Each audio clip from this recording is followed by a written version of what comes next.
हाँ दीपक राठी जी, नमस्ते। आपको मेरी आवाज आ रही है क्लियरली? हाँ जी। हाँ हाँ, आ रही है मेरी आ रही है आपको? आपकी एकदम परफेक्टली आ रही है। आप कैमरा खोल कर आएंगे सामने? एक मिनट रुको, एक मिनट रुको आप।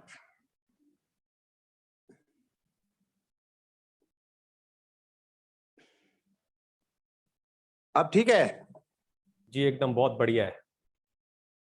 ठीक है।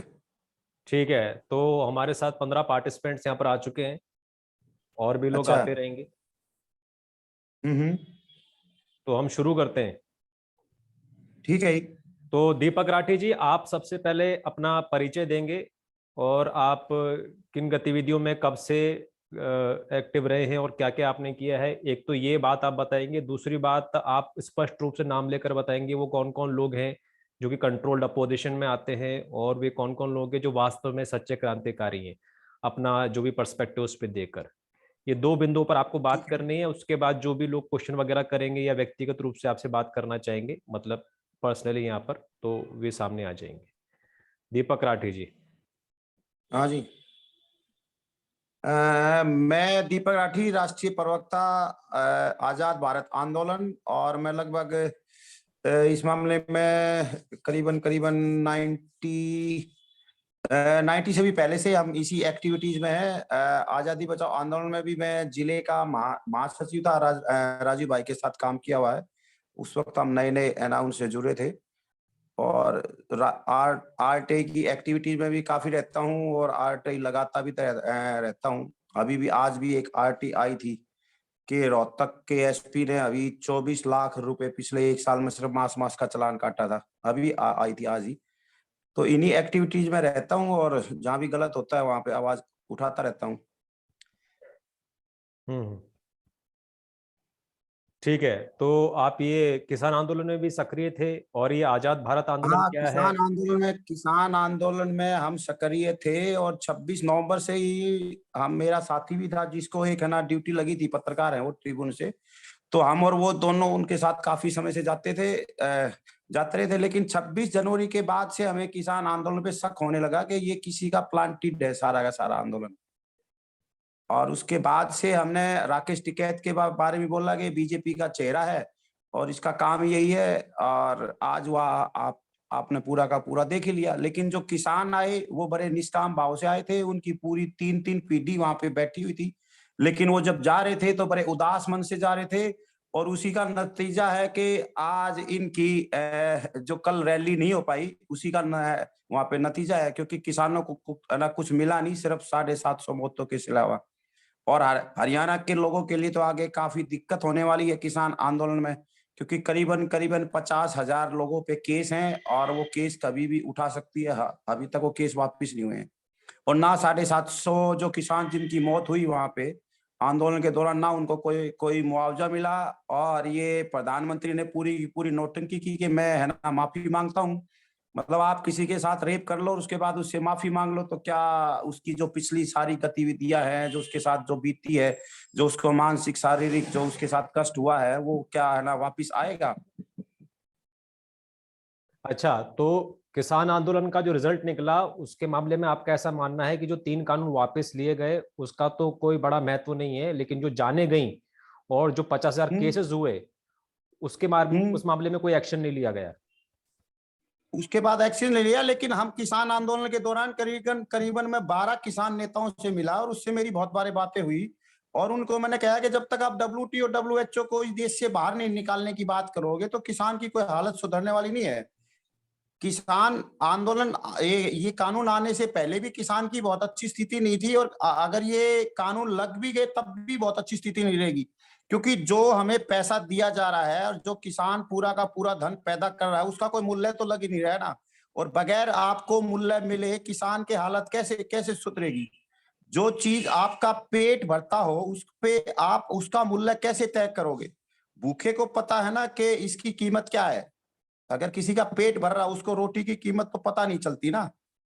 या तो वो भूखा हो कुछ टाइम तक या ऐसी स्थिति में हो कि उसको खाना ना मिले, तभी तो पता चलेगा ना कि उसका भूखे की क्या वैल्यू है। और हमारा देश में सबसे बड़ी मूर्खता ये की जा रही है कि भारत कृषि प्रधान देश बोल के किसानों को बेवकूफ बनाया जा रहा है। जबकि भारत कभी से कृषि केंद्रित उद्योग प्रधान देश रहा है। यहाँ घर घर में और तो है ना उद्योग थे, लघु उद्योग थे, जो आज खत्म हो गए हैं लगभग। अच्छा, लेकिन जो पीएम ने 3 कानून वापस लिए हैं उसके लिए तो पीएम को क्रेडिट देना चाहिए ना, और ये अपने आप में एक ना बहुत बड़ा किस बात फैसला है। का, किस बात का, किस बात का, किस बात का क्रेडिट दिया जाए उसको? उसको किस बात का क्रेडिट दिया जाए भाई? क्योंकि ये बहुत ही उसने बड़ा। कानून बनाने में नहीं, एक साइड तो ये कह रहे थे कि कोरोना है। हम्म, आप कोरोना के दौरान इन लोगों ने को इतनी क्या जल्दी थी कि कानून ले आए? हम्म, ये 2 साल बाद ले आते, क्या जल्दी थी? हम्म। बताओ आप मुझे, कोई भी बता दे देश का किसी भी इकोनॉमिस्ट के साथ मैं बहस करने तैयार हूं। ऐसी क्या जल्दी थी, किसके कहने पे बनाए कानून? कानून की ड्राफ्टिंग किसने की? कहां पे सर्वे किया गया? कानून ऐसे ही बन जाता है क्या देश में? या आप कोई भी हो, भेड़ भेड़ बकरियों को आपने बाड़े में छोड़ना है? हम्म। कानून की ड्राफ्टिंग कौन करने वाला था? और वो भी कोरोना काल में, जब पूरे देश में लॉकडाउन लगा के लोगों को ये मार रहे थे, उस दौरान ये उठा के ये तीन कानून ले आए। लेकिन वो तो बाद में अभी पता चलता है कि इस आंदोलन को भी, जो पिछले आंदोलनों की तरह ये भी आंदोलन प्लांटेड जना साबित हुआ ना। किसानों को फिर ना मूर्ख बना दिया। अन्ना ने लोकपाल पे मूर्ख बनाया था, और राकेश टिकैत जैसे लोगों ने इस पे ना कृषि कानूनों पे मूर्ख बना दिया बेचारे किसानों को। अच्छा, तो बेसिकली इस आंदोलन से किसानों को ये नुकसान हुआ है कि जाने गई हैं और उन पर केस हो गए हैं, और जो कानून था वो तो फर्जी था, वैसे भी उसका लाना और ले जाना वो सब एक ड्रामा था। तो जो नहीं, नुकसान हुआ कानून है तो वो पहले यही से है। लागू हो रहे हैं। पूरे कानून, जो कानूनों में जो बात थी, अभी भी सारे गोदाम अडानी बना रहा है। आपको तो फिर आपको तो सारा पता ही, आपसे तो क्या कहें। सारे सेब वो कितना महंगा हो गया है। सारे सेब वो खरीद रहा है, सारे कुछ हर एक चीज में बड़े बड़े कॉरपोरेट आ रहे हैं। एक बेचारा रेहड़ी वाला सुबह कोई सामान लेके बेचता था, उसमें भी उसका भी कब्जा रिलायंस ने कर लिया। वो भी आज आज के दिन मार्ट में है ना, गाजर मूली टमाटर ये भी मार्ट में है ना, एक बड़े बड़े मॉल्स में बिक रहा है। तो बेचारा इस देश का बेरोजगार करेगा क्या? तो ये जो वापस हुए हैं कानून, इनका कुछ फायदा नहीं हुआ है क्या? कुछ बदलाव नहीं हुआ है इससे? इससे बदलाव सिर्फ ये आया है कि किसानों को अपनी शक्ति का एहसास हुआ है। अच्छा। और आज के दिन अगर थोड़ा सा, वही बात है, हमारे पास अर्थ की समस्या रहती है हमारे जैसे लोगों के पास। अगर कोई कोई इसमें देशभक्त आदमी कुछ मदद कर दे, हमें मदद है ना, सीधी बात है, तो किसानों को दोबारा से इकट्ठा किया किया जा सकता है। क्योंकि अभी जो जो चुनाव नजदीक आएगा, तो सारे किसान नेता एक्सपोज हो जाएंगे। बहुत जल्दी हो रहे हैं, और धीरे धीरे और हो जाएंगे। जो एक दो बाकी हैं, जो 40 किसान नेता थे, वो सारे के सारे एक्सपोज हो जाएंगे। अच्छा, तो दीपक जी, मेरे को ये बात समझ में नहीं आ रही कि पीएम ने कुछ कानून थोपे, उसके जवाब में किसान वहां पर इकट्ठे हुए, तो कोई तो उनका लीडर होगा, नेतागिरी करने के लिए कोई आगे आएगा। तो यही तो, वो एक आदमी आ गया, तो दिक्कत क्या है फिर उसमें? एक आदमी नहीं थे ना, दिक्कत तो यही हुई ना। इस बार कानून बड़ी बड़ी है ना, उससे किया ना, बड़ी रणनीति के तहत किया। अगर एक आदमी होता तो सारा का सारा दोष उस पे मंडा जाता। और हाँ। ये ज्यादा लंबा कानून चला, ज्यादा लंबा आंदोलन चलता नहीं, क्योंकि इस लंबे आंदोलन के दौरान भारत के सारे एक्सेस भी तो बेच दिए ना। अब आप ये देखो ना, इस दौरान कितनी चीजें है ना, सारी की सारी प्राइवेट की है। आपके सारे के सारे बंदरगाह किए गए, रेलवे 50% प्राइवेट हो गई। आपके इस आंदोलन के दौरान हवाई अड्डे है ना प्राइवेट हो गए। इस आंदोलन के दौरान जितनी भी एक्सप्रेस वे वगैरह, उन पे टोल सारा का सारा बढ़ा दिया। वो तो हरियाणा पंजाब की खुश किस्मत है ना कि यहाँ 1 साल तक टोल नहीं लगा लोगों को। हाँ। अभी तुरंत जब भी लगा है तो टोल रेट भी बढ़ा दिया। आप हम कहाँ कहाँ बात करें। अभी पता चल रहा है ना कि अमरिंदर अमरिंदर का प्लांटेड मामला, और अमरिंदर को की सेटिंग करके अमरिंदर कोरोना काल में अमित शाह से मिलता है, और उसके बाद ये सारी की सारी रणनीति तय होती है ना। और बहुत से लोगों को इकट्ठा करके ये कानून पहले तो है ना किया गया, इसको हाईलाइट किया गया। और फिर इनको किसानों को यहाँ बिठा के अपना अपना भी तो है ना उल्लू सीधा किया ना बीजेपी सरकार ने। उठा के देख लो आप, जो आंदोलन पूरे देश में फैलना था, जब उसके बाद जब ये लगा कि अब पूरे देश में ना फैल जाए, इस अच्छा। आंदोलन को किसी तरह उठा दिया। अभी जब अच्छा। उनसे बात हो चुकी थी हमारी, मतलब किसान नेताओं की कि वो केसेस वापिस होंगे। लेकिन केस है ना वापिस तो अभी तक नहीं हुए हैं, जाएंगे कहाँ वो किसान। और सबसे ज्यादा केसेस हरियाणा में है, पंजाब में तो केसेस बहुत बहुत कम है। अच्छा, अच्छा। तो इस आंदोलन को सिमटाने में जो ये राकेश टिकैत जी, इनको प्लांट किया गया संघ की तरफ से, ये आप कहना चाह रहे हैं? राकेश टिकैत 20-22 दिन बाद आया। राकेश टिकैत ने तो जब कानून आया जब उसकी तारीफ की थी, वहां से राकेश टिकैत हमारे यहाँ से सौम्य सांगवान ने तारीफ की थी। सौम्य सांगवान ने तो ट्रैक्टर यात्रा निकाली थी हरियाणा में किसानों के फेवर में। वो तो अगर पंजाब से किसान नहीं आते तो ये है ना एक्सपोज नहीं होते, ये बाद में आए हैं सारे के सारे। ठीक है, ठीक है, समझ गया। 4-5 नेता तो आए बाद में। अच्छा, ये बताइए कि ये एनडब्ल्यू क्या है, इसका उद्देश्य क्या है, और उसके साथ में कौन कौन लोग फ्रंट पे काम कर रहे हैं और कौन कौन लोग अब कंट्रोल्ड अपोजिशन बन के काम कर रहे हैं? इस पे तो मैं क्या बताऊं आपको, सारा ना पता है। नहीं नहीं। एनडब्ल्यूओ पे हाँ। एनडब्ल्यूए पे तो सबसे बड़ा तो कल्प्रिट आपको पता है मोदी है। वो जी। उसी के इशारे पे काम कर रहा है। संसद में खुलेआम बोल रहा है कि अब नए ऑर्डर चाहिए और आप है ना एन एन डब्ल्यू चाहिए विश्व के लिए और नई उस पे करेंगे। अब धीरे धीरे जो बात हमने हमने जब कोरोना के काल में हमने जो है ना विरोध किया, उसमें कुछ है ना डॉक्टर्स थे, उसके बाद हम है ना मेरे को भी पता चला तो मैं भी उसमें है ना हमने भी वो बोलना शुरू किया, आरटी वगैरह लगाई।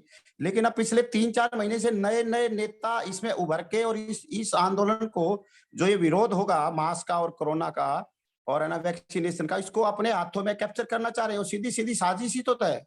और क्या, जबकि वो नेता ना तो डब्ल्यूटीओ पे बोल रहे हैं, ना मॉरिशस वाली है ना उस पे बोल रहे हैं, ट्रीटी पे बोल रहे हैं, ईवीएम पे नहीं बोल रहे हैं वो, और मतलब ना किसी पार्टी की बुराई कर रहे हैं, सीधे वैक्सीन और मास्क पे बोल रहे हैं। अभी आप उनके सारे के सारे भाषण देख लो। और दूसरी बात, उन लोगों का कोई धंधा नहीं है, कोई उनके है ना काम धंधे नहीं है, उसके बावजूद भी डेली वो गाड़ियां घुमा रहे हैं। उनका पैसा कहाँ से आ रहा है? जिसका मैंने कल जो इंटरव्यू लिया और आपसे हमारी मुलाकात हुई और आपके फोन आए, देवेंद्र बलारा है, करमू है, ये लोग वहां सारे के सारे बैठे थे और आप उसमें मैंने सारी बात कह भी दी। जब हम बिल गेट्स का और है ना पुतला फूक रहे थे हर एक उस पे टोलों पे, जब ये लोग कहीं थे ही नहीं, आए ही नहीं, हमारा मजाक उड़ा रहे थे। टिकरी बॉर्डर से हमने पुतला फूका, 2 अक्टूबर को हमने पदयात्रा शुरू की, जब ये लोग नहीं आए, बल्कि हमारे कुछ साथियों को भी ये है ना बेवकूफ बना के अपने साथ ले गए। अच्छा, ये लोग कोई भी नहीं था। अच्छा। तो जैसे वो डॉक्टर देवेंद्र जी एकदम खुले में एकदम विरोध कर रहे थे और वैक्सीन के दुष्प्रभाव के बारे में बता रहे थे, पूरे राष्ट्र के अंदर उनकी सराहना हो रही थी, तो उनको क्रांतिकारी कहा जा रहा था, तो वैसा नहीं करना चाहिए तो फिर क्या करना चाहिए? उनके कैसे नहीं, विरोध करना चाहिए, क्या समाधान क्या है? ऐसा ऐसा है, हमने सबसे पहले राजीव दीक्षित समर्थक एकीकरण अभियान का गठन किया था और हमने जितने भी राजीववादी थे सबसे बात की थी। आप मुझे नाम बताते रहो, मैं बताता रहूंगा उससे क्या बात हुई और उन्होंने क्या बोला। क्या ये लड़ाई अकेले लड़ी जाएगी? क्या क्या आज के दिन भगत सिंह वाली लाइन से लड़ाई लड़ी जाएगी या महात्मा गांधी की लाइन से लड़ी जाएगी? और भगत सिंह वाली लाइन पे भी देवेंद्र बलेरा नहीं चल रहा है। और उससे मेरी 2 बार बात हुई और अपने साथियों ने भी बात की कि आप दोनों एक काम कर रहे हो, मिलके क्यों नहीं करते? वो लोग कह रहे हैं कि हम तो हैं ही, मिले हुए, मिलने का क्या मतलब है? अभी रोहतक की जिले की अगर मैं भौगोलिक और आर्थिक स्थिति, ना भौगोलिक और सामाजिक और जनसंख्या के हिसाब से कहूं तो अगर रोहतक पार्लियामेंट की बात करूं तो रोहतक में करीबन करीबन 22-23 लाख वोटर हैं और जिनसे अगर मैं इंडिविजुअल मिलना चाहूं तो मेरी जिंदगी है ना बहुत कम रहेगी। तो आप कैसे उम्मीद कर सकते हैं कि वो अकेले सब कुछ कर पाएंगे? अकेले ना मैं कर पाऊंगा ना आप है ना कुछ कर पाएंगे। मिलना तो पड़ेगा देश को बचाने के लिए। वो मिल मिल क्यों नहीं रहे? मैंने आपके मदन दुबे से बात की, आपके सत्य प्रकाश भारत से बात की, राम धीरज से बात की, मिथिलेश दांगी से बात की, और किस किस का नाम लूं, वहां से विवेकानंद मथाने से बात की। और अभी मेरे को नाम आप बताते रहोगे तो मैं आपको बताता रहूंगा। ये बहुत सारे नाम हैं जिनसे मैंने बात की। कम से कम हमने नया एक है ना ग्रुप भी बनाया था व्हाट्सएप में, उसमें मेन मेन लोग यही थे। जबकि अभी है ना हमारे साथ जैसे डॉक्टर तरुण कोठारी हैं और कुछ लोग और हैं।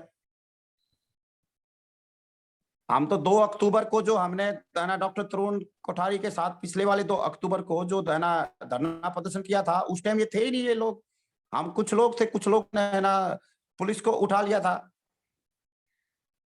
नहीं तो कुछ लोग क्या है कि उनका व्यक्तिगत जीवन होता है, दुकानदारी होती है, बिजनेस वगैरह होता है, उसमें बिजी रहते हैं, तो जिसको जब समय मिलता है वो आकर अपना योगदान देता है, अपनी क्रांति करता है, तो उस समय इनके नहीं पास समय तो नहीं होगा।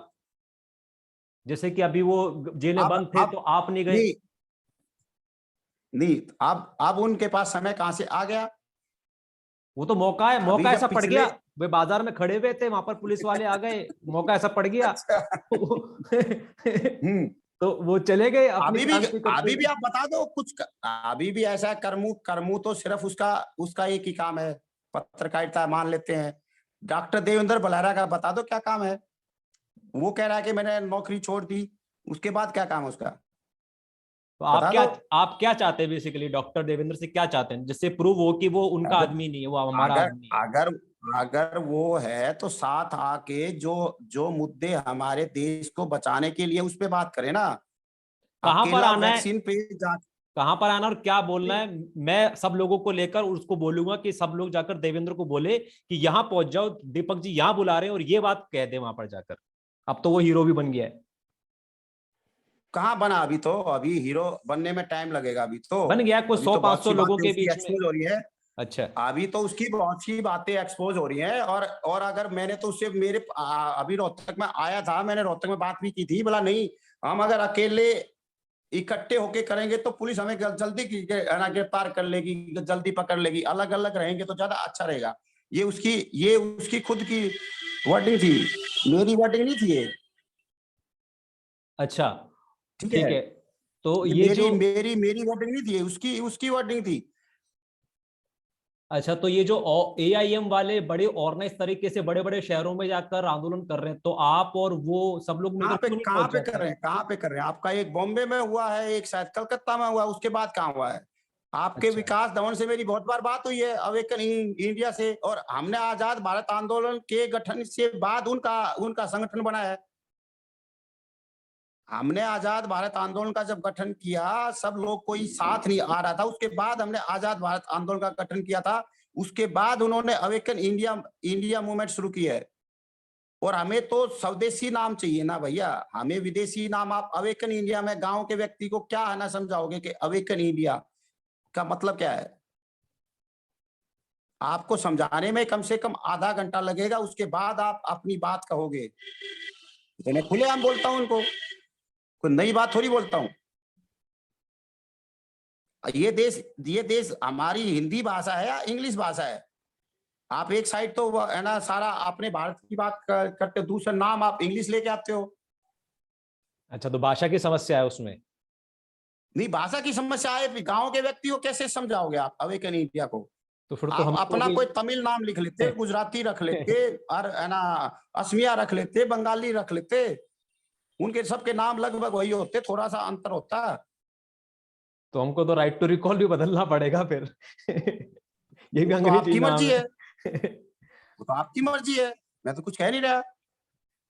अच्छा। भाई हम हिंदुस्तानी लोग हैं, क्या हमारी वो हिंदी हिंदी हिंदी के वर्ड कोई रखता है क्या? पूरे यूरोप में किसी ने रखे हो, अमेरिका में रखे हो, हमारे रखते हैं क्या कोई नाम? वो बताओ आप मुझे।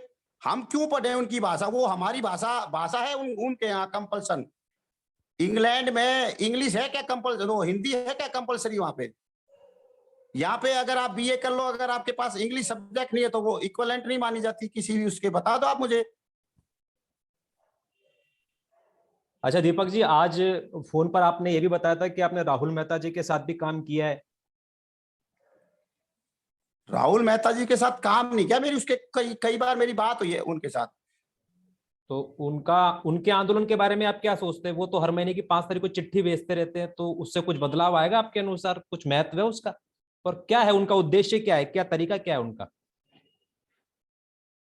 अब आप। मैं इतना तो नहीं उनका जान पाता, क्योंकि राइट टू रिकॉल वाला है, और राइट टू रिकॉल भारत में कहाँ तक कितना होगा, क्योंकि पहले तो वोट का मामला ही इतना है कि यहाँ बेवकूफ बना के लोगों से वोट ली जाती है, और फिर राइट टू रिकॉल वाला कितना होगा और उस पर कितने लोग जुट पाएंगे, उस पे तो है ना डिस्कस करना पड़ेगा ना सारा का सारा मामला उस पे तो। क्योंकि अच्छा। उनसे मेरी बात 3-4 बार बात हुई है, और उसके बाद फिर ये है ना कोरोना काल आ गया। अब दिक्कत अच्छा तो ये है कि अभी हम कोरोना से निपटे या बाकी की समस्या पे बात करें, दिक्कत तो यहाँ आ रही है ना। अच्छा कोरोना कुछ करने नहीं दे रहा, बाहर जाओ तो आपको मास्क की कंडीशन है, वैक्सीन की कंडीशन है। हरियाणा में तो लगा दिया कि बगैर जिसको 2 वैक्सीन नहीं लगी होंगी वो कहीं भी बाहर नहीं जा सकता, ना वो अच्छा पेट्रोल ले सकता, ना कहीं स्कूल में जा सकता, ना ऑफिस में जा सकता। समस्या यहाँ है ना। अब अच्छा इसके लिए जिन लोगों को हम जोड़ने के, सारे लोगों को जोड़ने की बात हो रही थी, और हमने तो उनको अपने अपने साथियों ने जब उनको बुलाया, हमने तो उनको ये भी नहीं कहा भाई आप क्यों आ रहे हो, लेकिन जब बाद में पता चला ना कि ये किसी का प्लांटेड है, वो जिन गांव में, बहुत से गांव में तो हमारे ही लोगों के बुलाने पे गए थे, लेकिन मैंने उनको उनको नहीं किया मना। अब वो दोबारा जाके जाके देखे तो अच्छा अच्छा दीपक जी, उनको बुलाने वाले कौन है। ये हमारे बीच शशांक आनंद जी जुड़े हुए हैं सखा नाम से, मुझे पता नहीं श्योर वो है कि नहीं, बट यदि वे हैं तो उनको बात करने के लिए मैं बुलाना चाहूंगा, क्योंकि वे भी चंडीगढ़ में रहते हैं और वो सेक्टर 39 में भी गए थे, तो वे भी इस पूरे मसले से जुड़े हुए हैं। तो शशांक आनंद जी को मैं सखा जी कभी फोन तो उठाते ही नहीं, मैंने बहुत बार फोन किया उनको। आज आज सुअवसर है, यदि ये वही है तो बात हो जाएगी। हाँ, इनका एक चैनल है सखा के नाम से। शशांक जी, मैं अनम्यूट करने का अधिकार दे रहा हूं आपको।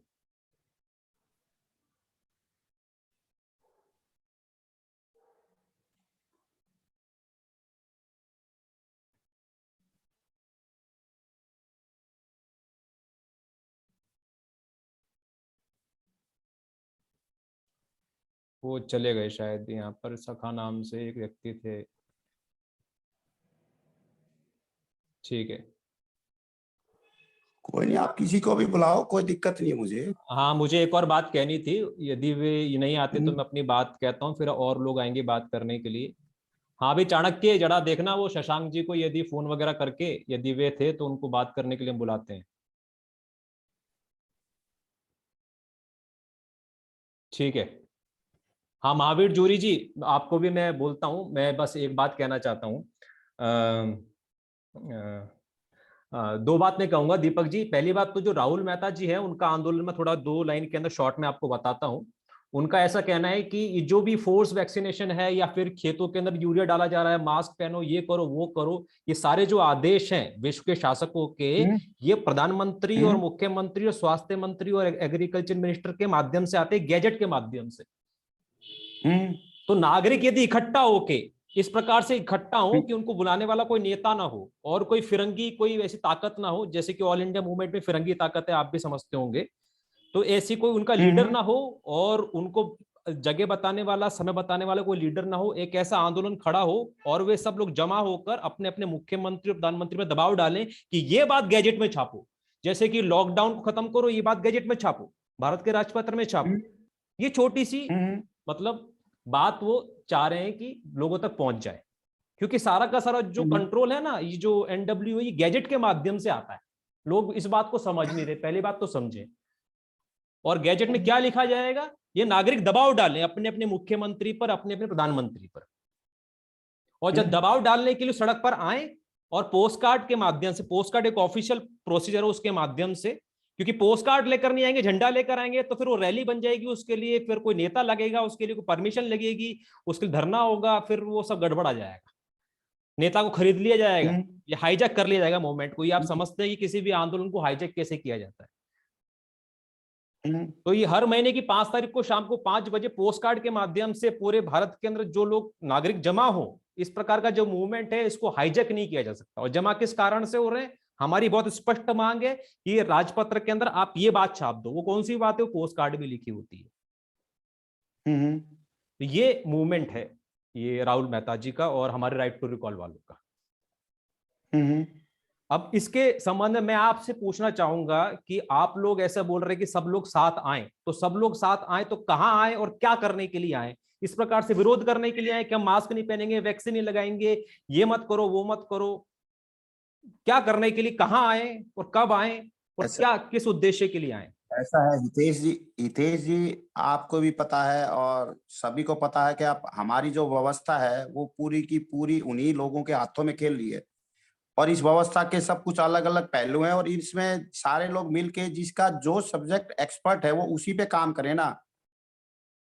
जो बंदा अब मान लिया डॉक्टर है ना तरुण कोठारी एमबीबीएस एमडी है, अब वो जो बात कहेंगे और एक बात हम कहेंगे तो उस दोनों बातों में अंतर रहेगा ना बहुत ज्यादा। एक तो बेसिकली डॉक्टर होगा, एक हम जो है ना हमने जो पीएचडी की हुई है उस पे बेस पे बात करेंगे। हम उसको कम्युनिकेट तो अच्छी तरह कर सकते हैं, लेकिन उसका उसका पूरा साइंटिफिक मैनर में तो डॉक्टर साहब ही संभाल पाए ना। इसी तरह जो अर्थशास्त्र की बात होगी, समाज की बात होगी, राजनीति की बात होगी, वो जो जिसका एक्सपर्ट है वो सारा मिलके उस पे एक पूरा एक प्लेटफॉर्म है ना बन के काम काम करे ना। वो दिक्कत तो ये है कि आज के दिन सारे के सारे लोग अलग अलग काम कर रहे हैं, लेकिन कोई काम नहीं हो रहा। जो हमारे देश को बर्बाद करने वाली ताकतें वो दिन प्रतिदिन मजबूत होती जा रही हैं। अब तो उन्होंने पहले तो आंखों पे पट्टी थी, अब उन लोगों ने मुंह पे भी मास्क मास्क लगा दिया है कि चुप रहो। पहले तो देखो मत, अब उन्होंने कह दिया कि चुप रहो। अब ये इसकी इसके लिए हमें हमें क्या है ना करना चाहिए, मिलके करना चाहिए ना। कि मैं रोहतक में रहता हूं तो मैं रोहतक को संभालूं, आप अगर राजस्थान में रहते हो तो आप राजस्थान को संभाले, राहुल जी अहमदाबाद में रहते तो अहमदाबाद में करे, और एक कुछ लोग ही हों जो पूरे के पूरे लोगों को है ना सारी की सारी डायरेक्शन दें।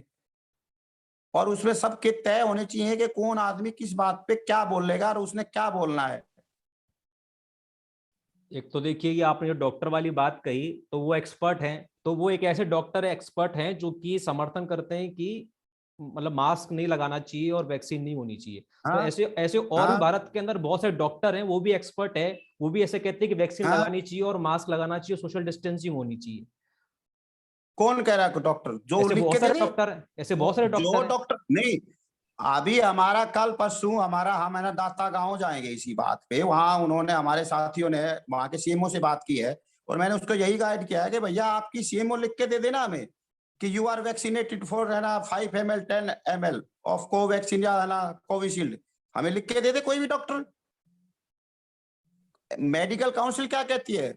मेडिकल काउंसिल यही कहती है ना कि फार्मासिस्ट बगैर किसी की लिखी हुई कोई भी दवाई नहीं बेचेगा, बगैर डॉक्टर के प्रिस्क्रिप्शन से। तो वैक्सीन पूरी दुनिया में बगैर किसी डॉक्टर के प्रिस्क्रिप्शन से कैसे कैसे लगाई जा रही है? और कम्युनिटी मेडिसिन के तो डॉक्टर है ना पूरे देश के कम्युनिटी मेडिसिन के डॉक्टर तो कोरोना पे बोल ही नहीं रहे। आईसीएमआर कौन होता है ना कोरोना पे बोलने वाला? आईसीएमआर तो जो जो दवाइयों की रिसर्च हुई है उस पे बात करें ना, कौन सी दवाई आ रही है, हम क्या ला रहे हैं, इस दवाई का क्या है ना बेनिफिट है। एम्स का डॉक्टर इलाज की बात करे, वो है ना कैसे बोल रहा है? कम्युनिटी मेडिसिन के लोग ही तो बोलेंगे कोरोना पे। लेकिन चलो, मेरे को लगाना है मास्क और मेरे को वैक्सीनेशन भी करवाना है, तो मेरे को क्यों रोका जाए? मेरे को तो वैक्सीन मिलनी चाहिए, मेरा तो हाँ तो अधिकार है। लगवा लो, लगवा एग्जैक्टली लो, तो वही है, तो फोर्स लगवा लो। वैक्सीनेशन नहीं होना लेकिन चाहिए। कंपल्सन क्यों हो रही है? बस वो कंपल्सन क्यों हो रही है? मैं तो नहीं लगवाना चाहता। सर, कंपलसरी इसलिए हो रही है क्योंकि पीएम ने राजपत्र में लिखा हुआ है कि कंपलसरी है, तो आप उसी राजपत्र ना पर नहीं लिखा अटैक। हुआ, नहीं लिखा हुआ। आरटीआई दुनिया भर की है इस मामले में। मतलब एक बात कह मिनिस्ट्री रहा हूं, ऑफ हेल्थ ये लिख के दे रहा है, जब भी कानून मिनिस्ट्री आता ऑफ है। हेल्थ ये लिख के दे रहा है आरटीआई के जवाब में कि वैक्सीनेशन कंपलसरी नहीं है, मास्क भी स्वस्थ आदमी ने नहीं लगाना है। ये हाँ, दुनिया भर की आरटीआई है। मैं ये बात कह रहा हूं, कोई भी कानून जब इम्पोज किया जा रहा है ये राज्य के स्तर पर या राष्ट्र के स्तर पर, तो गैजेट के माध्यम से किया जा रहा है, तो गैजेट पर अटैक होना चाहिए सभी लोगों का मिलकर, मेरा बस इतना कहना है। तो मैं इसमें तैयार हूँ, कोई दिक्कत नहीं। बस यही मैं आपको मैं कम्युनिकेट तैयार हूँ, करना चाह रहा था। मैं तैयार हूँ। आप ऐसा है ना, मैं हर चीज का तो मैं मास्टर हो नहीं सकता ना। जी, आप मुझे डॉक्यूमेंट्स मिलेंगे उस पर स्टडी करके मैं इसमें बोलने को तैयार हूँ। ठीक है। अच्छा, इस मीटिंग के आखिरी मैंने 10 क्या मिनट मना बचे किया हुए है? हैं, हम इस मीटिंग को रिस्टार्ट करेंगे ताकि और लोग अपनी बात कर सके। मेरे को जो बातें करनी थी मैंने कर ली है। महावीर जूरी भीलवाड़ा से राइट टू रिकॉल के एक्टिविस्ट बात करना चाहेंगे। महावीर जूरी, मैं आपको अनम्यूट करने का अधिकार दे रहा हूं, आइए। इनका डॉक्टर साहब को इनका चुनाव को लेकर क्या है, ये कि चुनाव लड़ना चाहते हैं अपने मुद्दों पे है, या केवल लोगों में जागरूकता फैलाना चाहते हैं? चुनाव की बात है, चुनाव लड़ने वाली क्या, एक बार है ना रिपीट करोगे अपना प्रश्न? मतलब आप अपने मुद्दों को लेकर चुनाव में आना चाहते हैं, या केवल लोगों को जागरूक करना चाहते हैं? मैं लोगों को जागरूक करना चाहता हूँ। चुनाव में आने की तो मेरी हिम्मत है नहीं भैया, चुनाव लड़ने लायक पैसा तो है नहीं।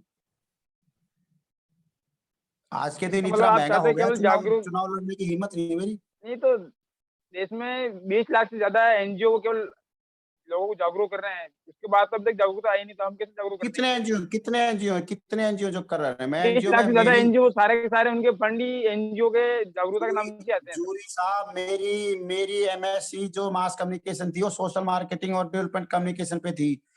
और मुझे पता है एनजीओ कैसे काम करते हैं, आपको ही पता है कैसे काम करते हैं। और मैंने वंदना शिवा, अरुणा राय, हर्ष मंदर के साथ भी काम किया है। और वो कैसे करते थे, जब उनको ग्रांट नहीं मिलती थी बाहर से तो उनको 4-4 5 दिन नींद नहीं आती थी, या जब उनको ग्रांट आ जाती थी एफसीआरए के थ्रू तो वो है ना पार्टी करते थे। और मैंने अरुणा राय को, जब आरटीआई पे काम कर रहे थे हमें, मैंने उनको रोहतक बुलाने के लिए, मैं आपके वहां भी गया था, ब्यावर में रहती थी वो देव हाँ डुगरी ब्यावर गांव है में हमारे पास, आपके। ब्यावर भीम है, हाँ ब्यावर हाँ भीम। आपके वही, और वहां गया था और मैंने उनको इनविटेशन दिया कम से कम 50 बार, लेकिन उसके पास टाइम नहीं था रोहतक आने का।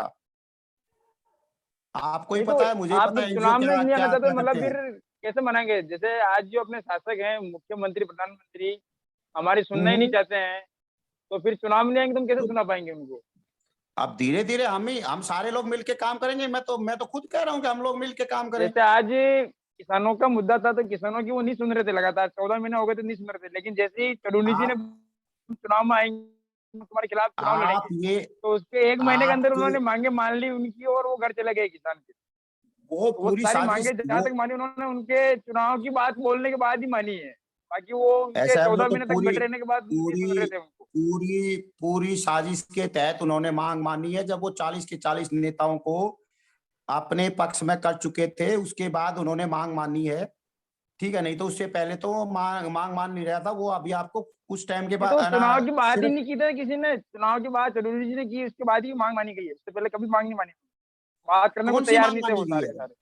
क्या मान, तीन कानून एमएसपी रद्द कहाँ करने मान की। ली? नहीं एमएसपी एमएसपी तो मांगनी फिर। एमएसपी इस देश का प्रधानमंत्री के पास इतनी ताकत है कि वो एमएसपी दे दे, किसानों को एमएसपी दे दे। नहीं तो एमएसपी के लिए अगर एमएसपी खड़े रहते कि बिल्कुल नहीं चुनाव मिलने लड़ेंगे वाली। एमएसपी के लिए, तो मानते क्यों नहीं मानते? फिर ये बार 3 कानून कौन रद्द लड़ होने रहा है की चुनाव? बात की सबसे कौन पहले। कौन लड़ रहा है चुनाव? एमएसपी पे तो कोई चुनाव लड़ ही नहीं रहा। एमएसपी तो हरियाणा के किसानों की मांग थी, पंजाब के किसानों की तो मांग एमएसपी पे थी नहीं। पंजाब के किसानों की तो मांग सिर्फ 3 कानून रद्द करने पे थी। तो इसीलिए उन्होंने 3 कानून रद्द होते ही वो उठ गए सारे हैं और वो चुनाव लड़ने हाँ की तो और तैयारी में क्या, लग गए अब। वो उन लोगों नहीं, वो एमएसपी पे सहमत हो गए थे, हरियाणा की पूरी तारीफ करते थे वो आज भी। वहां के जितने किसान वहां से, नॉर्मल किसान, नेता की बात नहीं कर रहा, नॉर्मल किसान, सिंपल किसान, जिन पे नेता की फीत नहीं थी, वो आज भी हरियाणा की तारीफ करते हैं। जो हरियाणा ने उनके साथ जो जैसा बर्ताव किया, वो आप वहां जाके पंजाब में पूछ पूछ सकते हो। एमएसपी बाद में जुड़ गई थी उसमें जब वो हरियाणा में आए। और अच्छा। एमएसपी उनकी हर बात की, जब भी उनकी मुलाकात होती थी तोमर से, एमएसपी उसका मेन मेन मुद्दा होता था अब।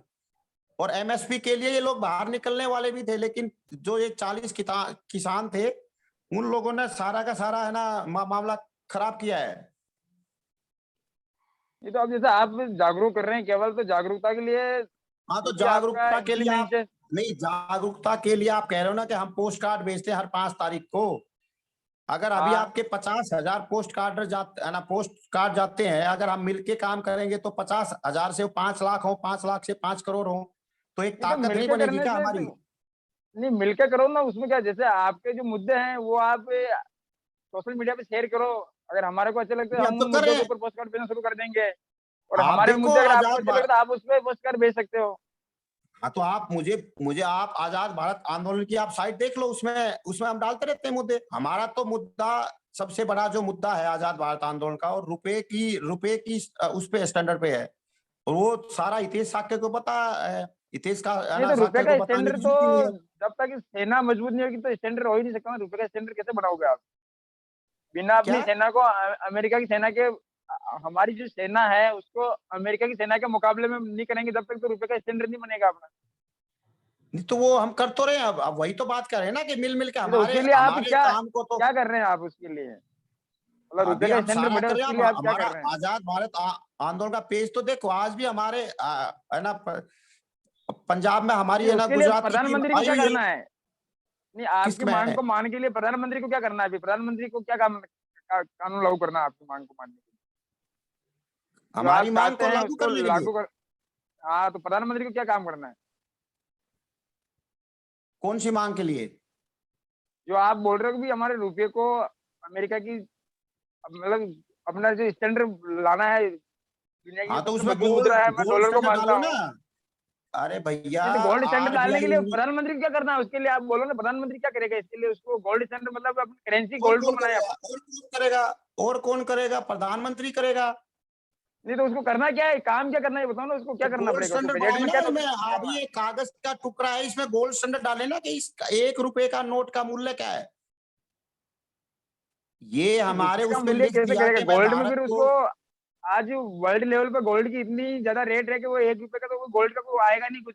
यहाँ तक मैं मानता हूँ 100 रुपए में भैया गोल्ड नहीं आएगा आज की डेट में। तो कोई 1 रुपया ही थोड़ी छप रहा है भैया इस देश में। 1935 में जब आरबीआई बना, जब भी आरबीआई की संपत्ति 5 करोड़ थी और आज भी 5 ही करोड़ है, तो वो नोट कैसे छाप रहा है? आरटीआई दिखाऊं? मैं आपको भेज दूंगा आप आरटीआई। सारी चीज बता रहे हैं, मैं कह रहा हूँ प्रधानमंत्री को लागू करने के लिए करना क्या है? आपको कोई इसका ड्राफ्ट कुछ है भी या नहीं क्या करना, है उन्होंने इसको? सीधा सीधा डालना कि गोल्ड स्टैंडर्ड है और गोल्ड स्टैंडर्ड के हिसाब से नोट छापने हैं। हिटलर ने क्या किया नोट था? छापने तो अरे भैया, अमेरिका से करना। हिटलर ने क्या किया था? अपने देश को 2 साल में दुनिया का वर्ल्ड पावर बना दिया था। हिटलर ने क्या किया था? नोट छापने हैं उसने भी। बताओ मुझे, आवाज नहीं आ रही आपकी? एक मिनट, ये अनम्यूट तो करना पड़ेगा, म्यूट हो गया ये। हाँ हाँ, बोलिए। हम आगे। हाँ, हिटलर ने क्या किया जर्मनी था? का नहीं, हिटलर ने किया तो हिटलर ने भी अपनी ताकत दिखी थी सेना की, तभी तो वो टिका टिका रहा हो। बाकी तो कैसे टिक सकते नहीं, थे? मैं बात की बात नहीं कर रहा। हिटलर जब वहां का राजा बना, वहां का प्रधानमंत्री बनाया, वहां का चांसलर बना, जब तोल के भाव में एक ब्रेड का पैकेट आता था, 2 साल में उसने ऐसा क्या कर दिया? वो दुनिया को आंखें आंखें दिखाने लग गया। कोई अर्थशास्त्री सेना बताएगा मजबूत मुझे? की ना उसने, सेना सेना मजबूत की कैसे अपनी मजबूत की? उसने। खाने को तो लाले थे उनके पास। सेना कैसे मजबूत हो वो जाएगी? कुछ भी वो कुछ भी हो, आज रूस की भी सेना इतनी मजबूत है। आप रूस में कोई आपके पहचान वाला तो बताना। रूस में भी बहुत सारे एरिया ऐसे जहाँ भूखमरी जैसी हालात है, लेकिन फिर भी रूस की सेना इसकी वो मजबूत तो है। पूरी दुनिया में है। वो तो पूरी दुनिया में पूरी है, दुनिया कहाँ में नहीं है, है? तो उसी तरह से उसने सेना मजबूत कर लिया। अपना जो सारा इन्वेस्टमेंट सेना पे किया उसने। कैसे की सेना मजबूत? पहले सेना मजबूत नहीं हुई, आप पहले ये भी तो बताओ वहां क्या, कोई इंसान होंगे। हिटलर ने कैसे की? अरे इंसान थे वो? ऐसे हिटलर कैसे जैसे की लोग हिटलर दुनिया ने? में कुछ ही होते हैं। हिटलर जैसे हैं? लोग या स्टालिन जैसे लोग बहुत कम होते हैं दुनिया में। ऐसे एक दो लोग ही अरे होते हैं भैया, हिटलर आप स्टालिन जैसे। हिटलर को आप पढ़ो पहले। उसने आप पढ़ा लेबर है, उसको ट्रेजरी बॉन्ड जानकारी बनाए है थे उसका, उन्होंने। लेकिन मैं अपने और देश की बात कर रहा हूँ कि अपने हाँ, पीएम को तो क्या करना है आपने उसका बताओ आप। अपने देश की आप तो बात कहीं से आज हमारा देश भी हमारी परंपरा पे थोड़ी चल रहा है, उन्हीं की परंपरा पे चल रहा है। और जिन जिन वही तो बता रहा लोगों हूँ, की आपके पास परंपरा ऐसा पे चल कोई रहा है। लिखित में कोई ऐसा प्रारूप हो, प्रस्ताव हो जिसको पीएम लागू कर सके, ऐसा बताओ ना, ताकि हम भी उसकी डिमांड खड़ी करें कि पीएम को ये लागू करना ये पीएम लागू करेगा चाहिए। कुछ? ये तो डिमांड अरे जब पीएम अरे आखिरी पीएम डिमांड को करेंगे तो क्या क्यों नहीं करेगा कहें? ये लागू? तो ऐसा है, ये तो पीएम से तो हम कोई बात ही नहीं करना चाह रहे। तो जिस दिन जनता हमारे साथ होगी तो हमें पीएम से बात करने की क्या जरूरत है? पीएम आए ना। पीएम जनता का, हमारे लोकतंत्र, हमारी परंपरा में राजा है ना, जनता का सेवक होता है, ना कि वो जनता पे तानाशाही हो। अच्छा। अच्छा नौकर, दीपक जी, वेतन भोगी सेवक